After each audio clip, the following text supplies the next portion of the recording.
Kuala Lumpur Jalan பட்டாலிங்கில் உள்ள ஒரு விபச்சார விடுதியில் நடைபெற்ற சோதனையில் பாலியல் சுரண்டலுக்கு பலியாகியதாக நம்பப்படும் 14 வெளிநாட்டு பெண்கள் நேற்று குடிநுழைவுத்துறையினரால் மீட்கப்பட்டனர்.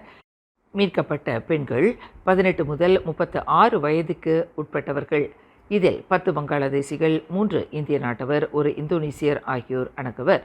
சோதனை நடவடிக்கை பிற்பகல் 1:15 மணிக்கு உளவுத்துறையின் தகவலின் அடிப்படையில் தொடங்கப்பட்டதாக கோலாலம்பூர் குடிநுழைவுத்துறை இயக்குனர் வான் முகமது சௌஃபி வான் யூசுப் தெரிவித்தார்.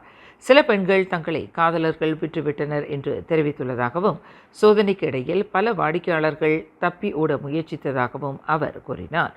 சம்பந்தப்பட்ட வளாகம் காலை 10 மணி முதல் இரவு 11 மணி வரை இயங்கியதாகவும், சோதனையின் போது நேபாளம், வங்காளதேசம், மியான்மரைச் சேர்ந்த 16 ஆண்கள் வாடிக்கையாளர்களாக இருப்பது கண்டுபிடிக்கப்பட்டது. ஒவ்வொரு வாடிக்கையாளரும் சுமார் 60 ரிங்கிட் கட்டணம் செலுத்தி பெண்களின் சேவையை பெற்றுள்ளதாக நம்பப்படுகிறது.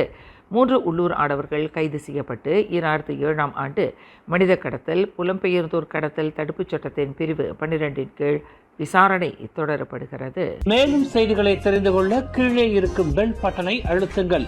உங்கள் மகிழ்ச்சியை வெளிப்படுத்த லைக் மற்றும் ஷேர் செய்யுங்கள். தொடர்ந்து திசைகளோடு இணைந்திருக்க சப்ஸ்கிரைப் செய்யுங்கள்.